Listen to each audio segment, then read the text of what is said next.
Looks like I am live on, let's see. There we go. Yeah. Hey, hi everyone. I am live on Facebook. Let me make sure. Yep, looks like I'm live on Facebook and on Instagram. So thank you all for joining. My name is Anuschka Alborzian. I'm an empowerment health coach and energy healer for those of you that don't know me. And it looks like I'm cutting off an Instagram. That's interesting. Well, I'm going to continue on. Let me know. Give me a thumbs up if you can hear me okay. I'd love to hear from you both sides. And you're going to see me going up and down because of obviously the two different platforms. And so Wednesday Wisdom and Wellness. I had started doing Wednesday Wisdom and Wellness back in 2017 after my surgery. Thank you, Naz. Thank you for letting me know. Good morning. I'm sorry.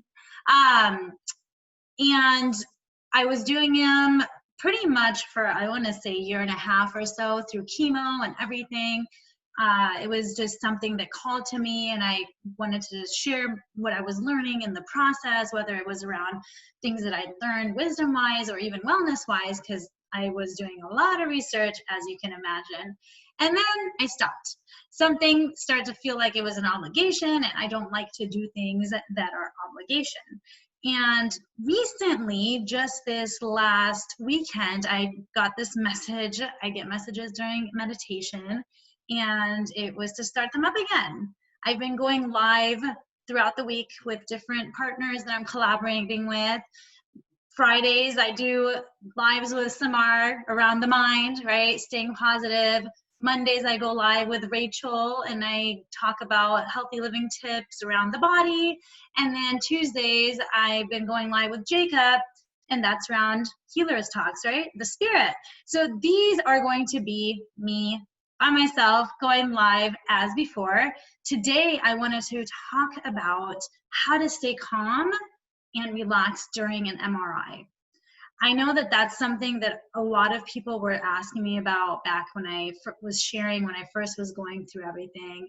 And one of the things that I wanted to start doing on these was to share a little bit more about just the details of this. A lot of times people don't talk about it. People feel uncomfortable talking about it. And so I want to be able to make this a normal topic because so many people go through it, and there needs to be a lot more of this content out there to support people. So what I do, I'm going to go through the process of what I do. First and foremost, I share this with my clients as well. First and foremost, I always say create a love bubble no matter what. If you're going through a health struggle, you got to have a love bubble around you. What does that mean? That means surrounding yourself with the love frequency, love and above. I can definitely share more on that if you haven't seen my posts in the past. And really, it makes such a huge difference to have that love bubble around you, especially at least 24 hours beforehand. It's important to stay in that high frequency up until at least you get that MRI, go through that MRI. And trust me when I say this, just the one time that I didn't do it, it was not a fun experience. And which is why I really wanted to share about this, because that every time I do get into that high frequency, it actually allows me to meditate while I'm in there. And the other thing is you want to make sure to let your loved ones know about this too. One thing I'm realizing is it's not just us that are going through, the ones that are dealing with the health struggle, it's not just me going through it. It's all of my loved ones close to me. And to support me, it's one thing that I'm always being clear about is I need to stay in that high frequency at least 24 hours up until the MRI, if not longer, depending on each person, right? So for me, it makes a huge difference, and I know it makes a huge difference for every single person out there. So you definitely want to have those conversations with your loved ones. The other part of it is once you're in there, right, close your eyes, especially for people that feel any sense of claustrophobia. That in itself will make a ton of difference. When your eyes are closed, your imagination can take you to anywhere you want. That's beautiful, like your happy place, right? So that in itself makes a huge difference as well. I know people that are claustrophobic and may go in there, and then all kinds of fear stories may come up. Whereas you can actually say, hey, let me close my eyes and envision laying on the beach somewhere. That in itself to begin with. The other piece is also taking deep breaths. Even beforehand, you can do breath work to, again, you relaxing your body. The key is to be as relaxed as possible, to be as calm as possible when you're going into that machine. And even during the machine, yes, you have to be still, you're not supposed to move. So even when you're taking these deep breaths, you can do so just by breathing through your nostrils. Maybe not like those deep, deep breaths, but enough where you can tell that it's calming your body down. That in itself is huge. Now, personally, I meditate during every MRI. And I have a certain one that I go through. It's like a chakra balancing one. I envision a bright light of each chakra color spinning clockwise, and I silently repeat the mantra of each of them. And I start with the root, and then I work my way up.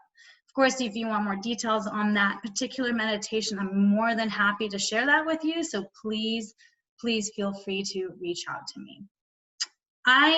The other thing I do, oh, it looks like I have somebody wanting to join. Give me one moment, Leah. I will love to have you join. I wanted to get through all these first, and then you can definitely join with me, okay? On Instagram. The other part is just so you know, I'm also on Facebook, so they wouldn't be able to see you. But I'm more than happy to have you join once I get through some of my points here. Give me a thumbs up if you're good with that. So the other part that I do also is I envision the brightest white light that I can possibly see just surrounding the cavity where I know the cavity is in my brain, which for me, it's behind my right eye on the other side of my temple.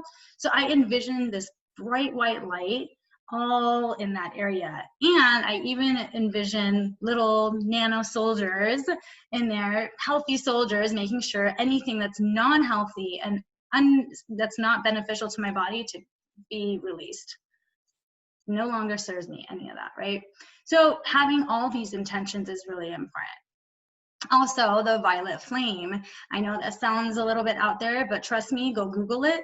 The violet flame is a thing, or you can envision a violet color light as well. But I will envision that in my brain as well. It depends, right? It depends on where you're getting the MRI. But for me, it's my brain, so that's what I'm basing this off of. And for you, it could be whatever else. So those are some of the things that I take on. Oh yes, and of course, the other thing is if meditation is something that's difficult for you, one thing you can do is you can actually look at counting everything you're grateful for. Gratitude itself is a high frequency. It's actually, I believe, even above the love frequency. And so it's very relaxing and calming. So when you're sitting there in the MRI, laying there in the MRI, you can make that difference for yourself by just thinking of the things that you're grateful for. That makes a huge difference. So those are the tips I have. Let me see if I can have you join me, Leah.